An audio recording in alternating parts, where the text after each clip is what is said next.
Olá pessoal do canal Brasil Notícias, estamos de volta trazendo mais informações para vocês. Se liga no canal, hoje é 24 de maio de 2019, sou Reuble Fagundes.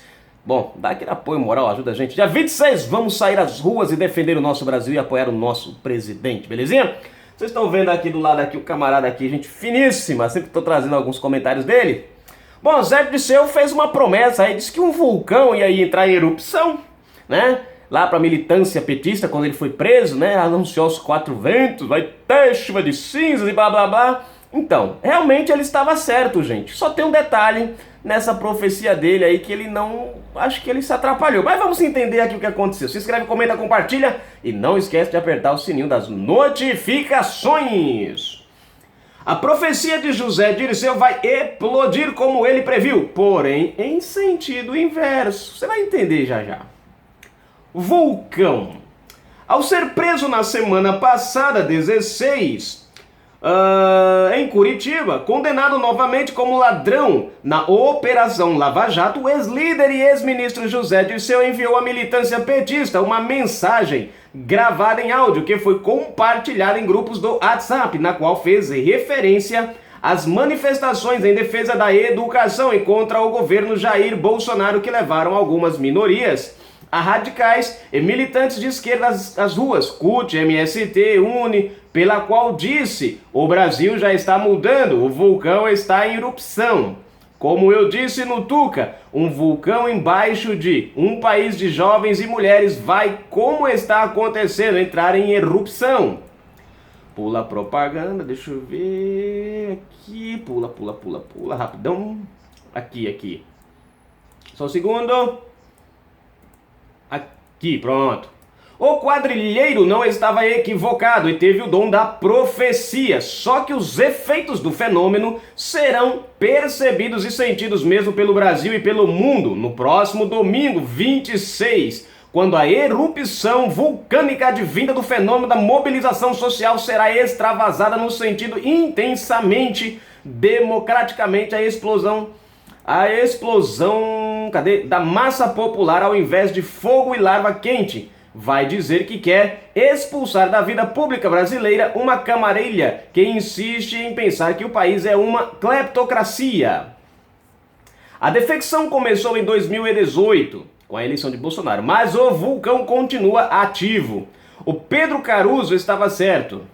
Junto com Lula vai sentir a terra tremer no piso frio da sua cela. Só que ao invés de um rio de larva, ele e o resto da quadrilha vão sentir o calor de um mar de gente. Os presos vão poder lembrar do companheiro Chico vendo a banda passar, a banda boa. É que o tempo passou na janela, só que a Cora já não viu a janelinha quadrada.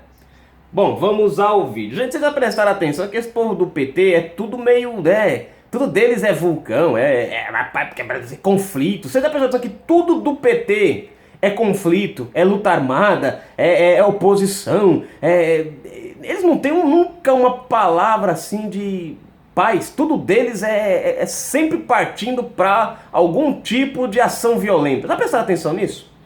Vamos ao vídeo? Bora. Eita. Agora, a força do pensamento ele não vai funcionar. Fala aí, meu filho. Mais uma. Bem-vindos a mais um vídeo com reflexões no YouTube. Primeiro, obrigado por assistir a esse comentário. Eu quero convidar você a se inscrever no meu canal, acionar o sininho para receber novas notificações. Semana passada, o presidente Bolsonaro publicou um texto, um conteúdo extremamente preocupante, no qual denunciava um boicote ao seu governo e ao Brasil, promovido por corporações que tentam tomar conta da estrutura administrativa e política do Estado brasileiro. Essa estrutura é organizada e controlada por uma minoria de líderes e partidos políticos, integrantes do Poder Judiciário e da burocracia estatal, que aparelhou as estruturas de poder para preservar e proteger unicamente os seus interesses corporativos. Isso está nítido se analisarmos alguns cenários do cotidiano do Brasil. Vejamos alguns dados e somente alguns exemplos. Preste atenção nisso. 20% dos privilegiados recebem 80% dos recursos da Previdência Social. Preste atenção. Mais da metade dos integrantes do Congresso Nacional já têm ou estão na iminência de terem envolvimento com processos que apuram crimes de corrupção. Você que me assiste pode ter uma grande certeza. Essa casta de privilegiados não quer mudanças no Brasil. Eles querem continuar mandando e sugando o nosso suor em benefício próprio. Você acha que quem ganha 50, 60, 70 mil reais por mês de aposentadoria vai querer a reforma da Previdência? Nunca. Você acha que quem tem problemas com a justiça vai querer as mudanças na legislação que endurece as penas para os crimes de corrupção? Jamais. Você acha que esses privilegiados que mandam nas estruturas de poder do país vão querer que o COAF fiscalize as suas atividades financeiras? De jeito nenhum. Que reitores de universidades federais que recebem milhões de reais do nosso suado dinheirinho vão querer alguma espécie de controle sobre as suas atividades? De jeito nenhum. E você, que como eu, pagou cada centavo por seus estudos, do jardim de infância à pós-graduação, acha isso normal? Além desses problemas visíveis, temos outros que não são bem visíveis, mas que não deixam de ser muito sérios e graves. Me refiro ao crime organizado, ao tráfico de armas, de entorpecentes e à violência urbana.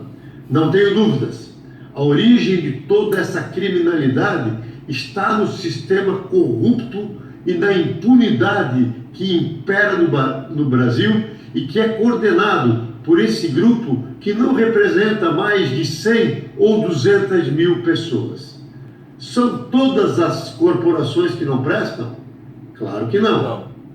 Mas nós estamos nas mãos dessas que não prestam e precisamos reagir de forma firme e contínua. Essa gente ocupou os parlamentos, estão nos órgãos públicos, nos tribunais, nas corporações, em boa parte da burocracia oficial que engessa o Estado brasileiro. É verdade. Que país do mundo é refém de um sistema financeiro tão concentrado, sustentado por uma mídia tão concentrada? Só no Brasil. Mas isso precisa ter fim. Somente para termos alguma lucidez de raciocínio, por que é no Brasil, e só no Brasil, que a prisão em segunda instância é tão questionada? Presta atenção. Se no mundo inteiro ela é uma realidade. Por que ministros de tribunais superiores colocam em liberdade bandidos condenados reiteradamente em múltiplos processos e por crimes diversos? Por que no Brasil 5 bancos lucraram 100 bilhões de reais em 2018? Ou seja, 80% dos resultados econômicos do país foram produzidos por 10 bancos, enquanto todos os outros setores da economia juntos, indústria, comércio, serviços, agricultura, produziram somente 20% da nossa riqueza. Algo está errado, não é mesmo? Muito errado. Porque uma casta de juristas que atuam nesses processos que protegem esses bandidos conseguem rapidamente decisões em favor dos seus clientes poderosos, enquanto a imensa maioria de outros profissionais, também ou mais qualificados, não alcançam os mesmos resultados. Pense, será só sorte? Agora, estamos assistindo a um perigosíssimo arranjo político entre essas forças que se autoprotegem, que tendem e tentam patrocinar uma verdadeira afronta à democracia. Importantes setores da velha política, que representam de tudo de ruim que vem sendo construído no Brasil desde Fernando Henrique Cardoso, se alinham ao chamado Centrão, e aos partidos de esquerda para literalmente tentar inviabilizar o governo do presidente Bolsonaro. Estão alinhados PT, PSDB, PP, MDB, PSOL e muitos outros partidos. Fernando Henrique Cardoso, o pai de tudo de ruim que nós estamos vivendo hoje no Brasil, chegou a ter a ousadia, a petulância de falar em impeachment do presidente Jair Bolsonaro na semana passada.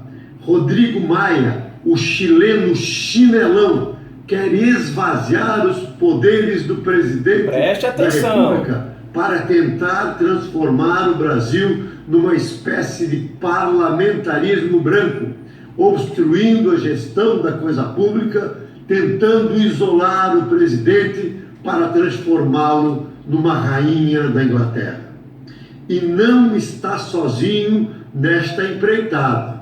Por que você acha que a Globo, a Folha de São Paulo, o Estadão batem tanto no governo?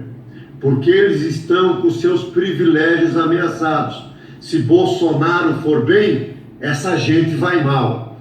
Não querem as mudanças que a população brasileira escolheu e votou ao eleger Jair Bolsonaro. E vão tentar fazer de tudo para que ele não governe.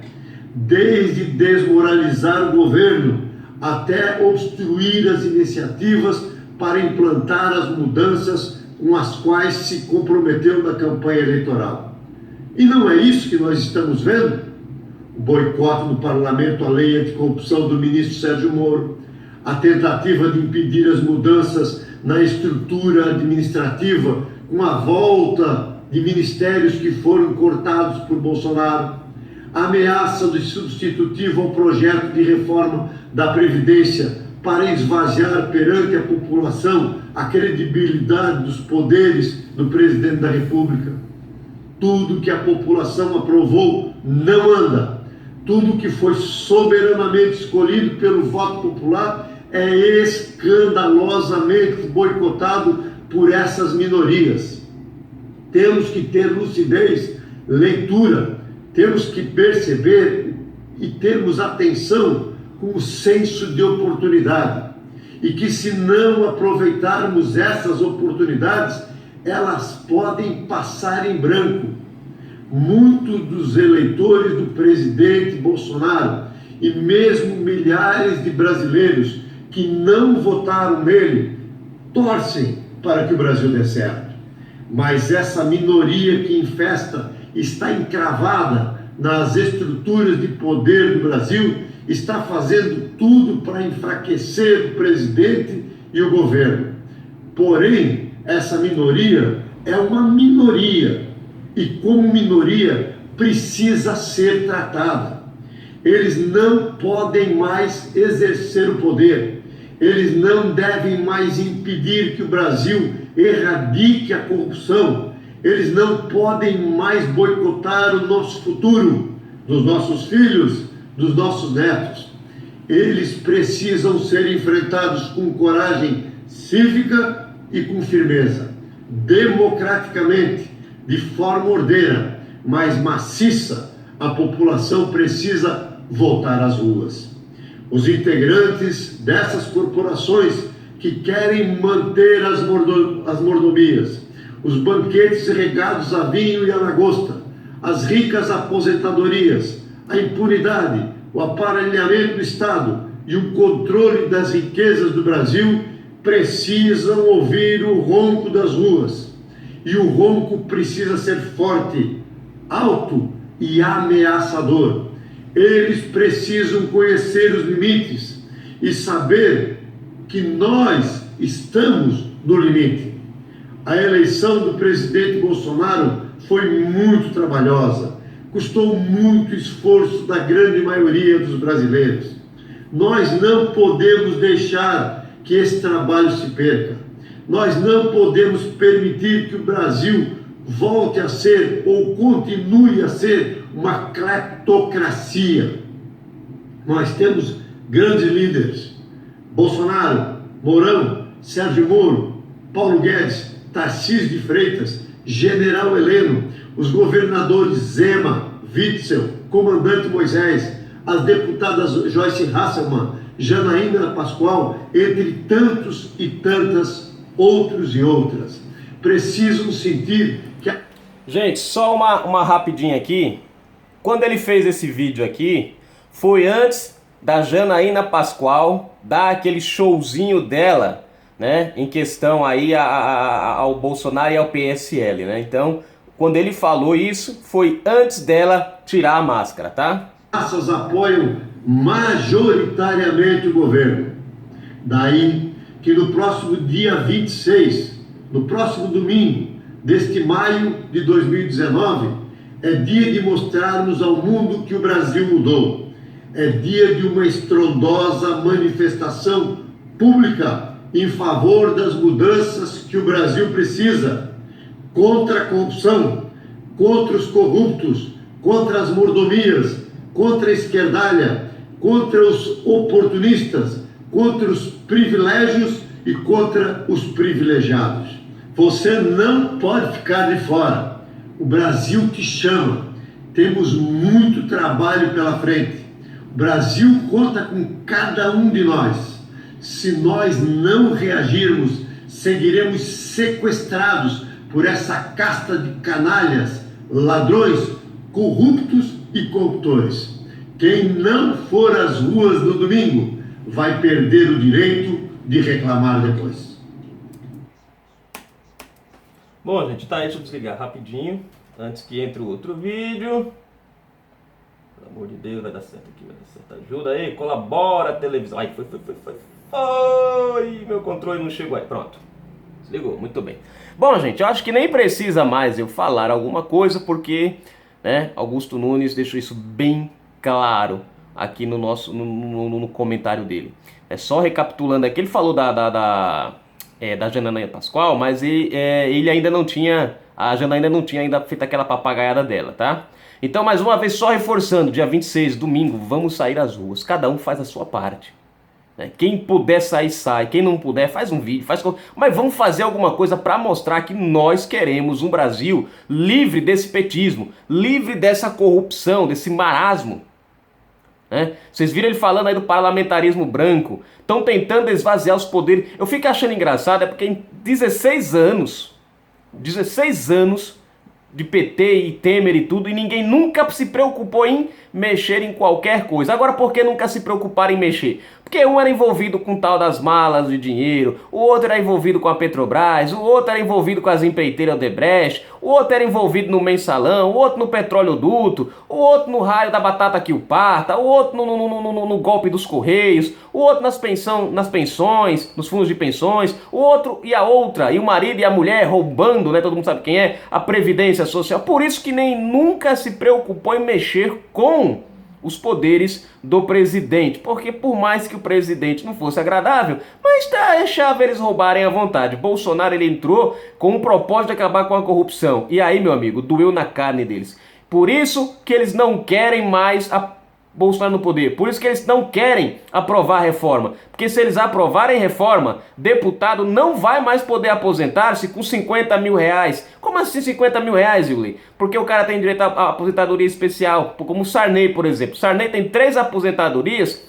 que dá um total de 90 ou 80 mil reais. Se ele fosse se aposentar depois da reforma da Previdência, sabe quanto seria o salário dele? 5.800. E aí eu volto à pergunta do Augusto Nunes. Você acha que quem hoje está prestes a ganhar 50, 60 mil reais do nosso dinheirinho público para viver mordomicamente por aí, você acha que o cara vai votar uma reforma da Previdência que vai diminuir o salário dele de 50 mil reais para 5.800? Jamais. Ele quer ver o povo no buraco, mas o bolso dele cheios. Os bolsos dele cheios. Canal Brasil Notícias, fui. Não fui, mas vou.